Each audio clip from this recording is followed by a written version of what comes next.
Tapi di revolusi industri 4.0 ini udah IoT, Internet of Things. Jadi sistem berkomunikasi dengan sistem.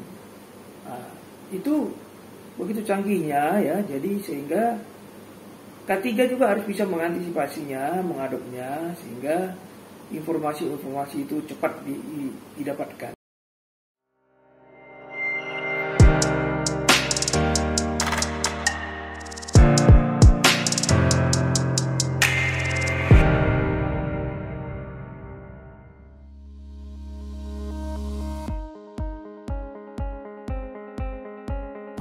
Selamat siang Bapak dan Ibu sekalian, saudara-saudari yang saya hormati. Hari ini saya akan menyampaikan evaluasi presentasi saya selama 2021 dan awal daripada 2022 ini, yaitu tentang HSE, Health Safety Environment, dan begitu juga tentang manajemen ataupun tentang virtual office. Jadi nanti ada virtual, memang belum pernah saya presentasikan di sini, dan itu akan disampaikan oleh staf kami yang lain nanti.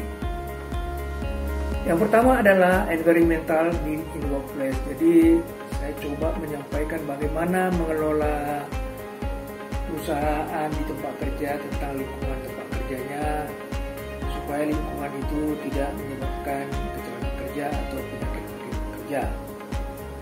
Presentasi yang saya nomor 2 adalah tentang how to prevent the accident in the workplace. Bagaimana kita secara umum cara-cara mencegah kecelakaan kerja di tempat kerja. Kemudian presentasi saya nomor 3 adalah risk assessment dengan JSA. Jadi ada yang disebut dengan menilai risiko dengan job safety analysis. Kemudian nomor 4 adalah proses hazard analysis atau PHA. Ini lebih complicated lagi dari JSA karena ini menyangkut proses. Nanti ada bahan-bahan kimia, teknologi dan sebagainya. Kemudian ada yang disebut dengan nomor 5 adalah presentasi saya tentang hazard avoidance konsep. Jadi konsep-konsep ini real dari textbook saya ambil semuanya.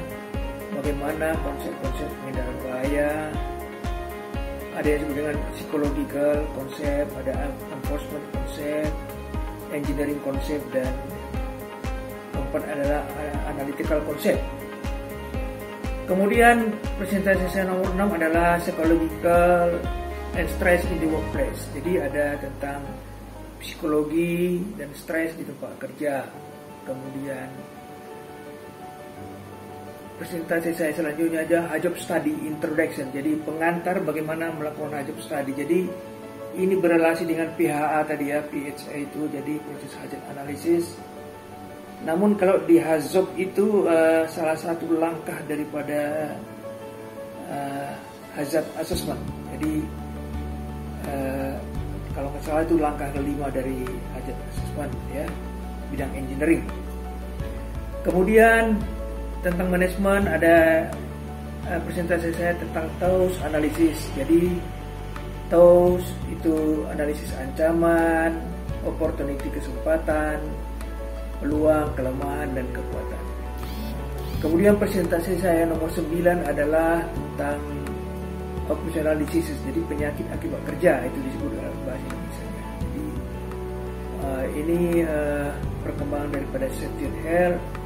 Penyakit akibat kerja juga harus kita analisis dan kita laporkan dan kita hindarkan.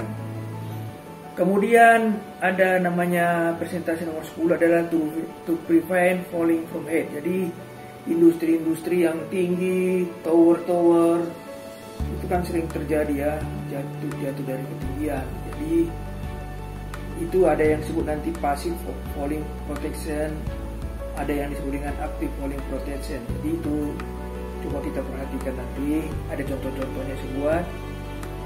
Kemudian nomor 11 adalah General Emergency Plan. Jadi saya juga paparkan bagaimana suatu daerah itu harus memiliki tanggap darurat atau emergency plan. di daerah itu bukan hanya daerah saja, mungkin tempat-tempat kerja, tempat-tempat industri yang berbahaya, ruang-ruang publik yang mungkin bisa terjadi keributan di situ. Itu kita harus siapkan bagaimana kita mengatasinya. Kemudian nomor 12 adalah bincang-bincang dengan IREN SE tentang ASE di tambang. Itu bisa nanti dilihat. Nomor 13 bincang-bincang tentang Key Performance Indicator. Jadi bagaimana kinerja perusahaan bisa diukur dengan 4 tolok ukur. Jadi ada tolok ukur finansial, customer satisfaction, ada yang disebut dengan proses bisnis, dan yang paling bawah sebenarnya adalah land and growth.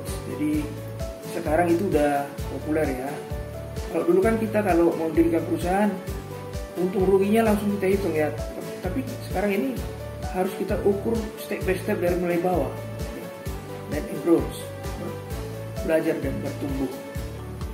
Kemudian saya juga memaparkan pentingnya HSE audit atau audit K3 ya. Jadi untuk melihat kinerja dari proyek ketiga selama program 1 tahun ya. Jadi sebelum audit itu kita harus punya sistem juga yang kita adop dulu. Misalnya SMK 3 atau American Standard atau British Standard, terserah lah. Tapi ya kita harus punya sistem dulu yang mana kita punya klausul yang harus kita audit, sehingga jelas pemenuhan klausul-klausul, bukti-bukti itu harus didapatkan waktu kita mengauditnya. Kemudian saya menjelaskan HIRA, HIRA, Hazard Identification Risk Assessment. Ada kontrolnya lagi sedikit. Di situ saya perkenalkan Australian Standard. Kemudian saya juga menulis Corporate and Functional Strategy. Jadi suatu bisnis, apakah bisnis itu udah punya bisnis lainnya? Kalau udah mulai punya itu disebut dengan corporate strategy. Kalau baru satu itu lebih baik kita menggunakan strategi fungsional. Dan itu nanti bisa dilihat dari presentasi saya. Yang terakhir adalah Safety Information System di dalam industri revolusi 4.0. Jadi dalam revolusi 4.0 ini begitu canggihnya. Kalau di 3.0 itu masih dikenal dengan IOP, Internet of People. Jadi manusia berinternet dengan manusia. Tapi di revolusi industri 4.0 ini udah IoT, Internet of Things. Jadi sistem berkomunikasi dengan sistem.